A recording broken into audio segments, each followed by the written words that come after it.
The next stage, of course, is crisis. It may take only up to 6 weeks to bring a country to the verge of crisis. You can see it in Central America now.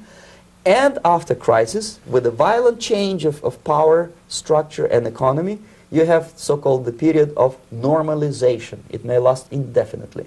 Normalization is a cynical expression borrowed from Soviet propaganda. When the Soviet tanks moved into Czechoslovakia in '68, Comrade Brezhnev said, "Now the situation in brotherly Czechoslovakia is normalized." This is what will happen in the United States if you allow all these schmucks to bring the country to crisis, to promise people all kind of goodies and the paradise on earth, to destabilize your economy, to eliminate the principle of free market competition, and to put a big brother government in Washington, D.C., with benevolent dictators like Walter Mondale, who will promise lots of things, never mind whether the promises are fulfillable or not. He will go to Moscow to kiss the bottoms of new generation of Soviet assassins, never mind. He will create false illusions that the situation is under control. Situation is not under control. Situation is disgustingly out of control.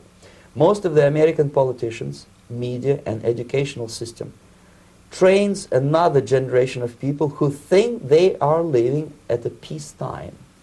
False. United States is in the state of war, undeclared total war against the basic principles and the foundations of this system. And the initiator of this war is not Comrade Andropov, of course. It's the system. However ridiculous it may sound, the world communist system or the world communist conspiracy, whether I scare some people or not, I don't give a hoot.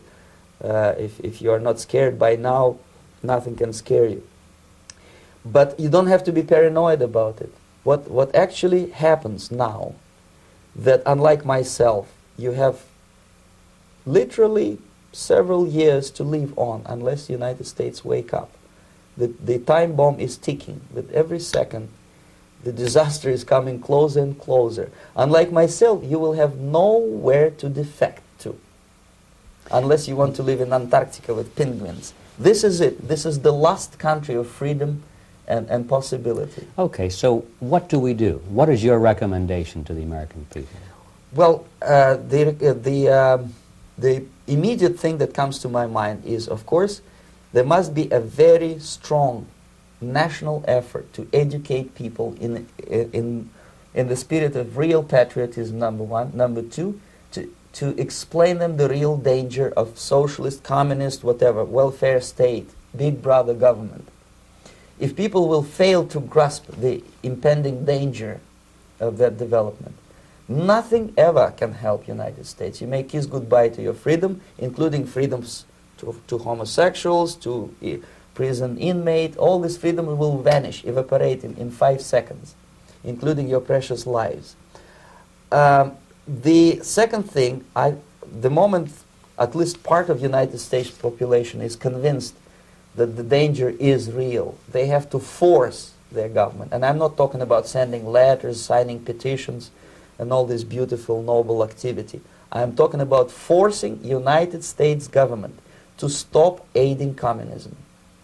Because there is no other problem more burning and urgent than to stop the Soviet military-industrial complex from destroying whatever is left of the free world.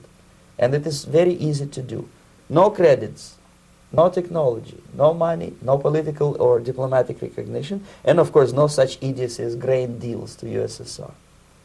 The Soviet people, 270 millions of Soviets, will be eternally thankful to you if you stop aiding a bunch of murderers who sit now in Kremlin and whom President Reagan respectfully calls government. They do not govern anything, least of all such complexity as the Soviet economy. So basic, two very simple, maybe too simplistic answers or solutions, but nevertheless they are the only solutions. Educate yourself, understand what's going on around you. You are not living at a time of peace. You are in a state of war. And you have precious little time to save yourself. You don't have much time, especially if you are talking about young generation. There's not much time left for convulsions to the beautiful disco music. Very soon it will go, just overnight.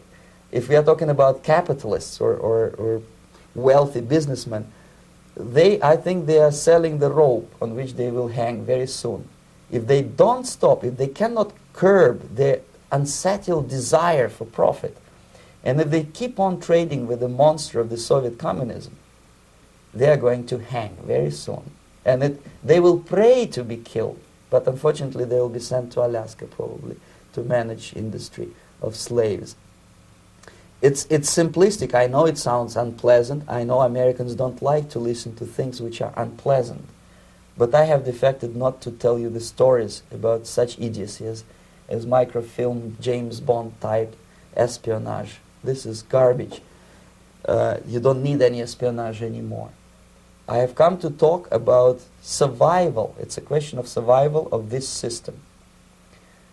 You may ask me, what is it in for me? Survival, obviously, because unlike, as I said, I am now in your boat. If we sing together, we'll sing beautifully together.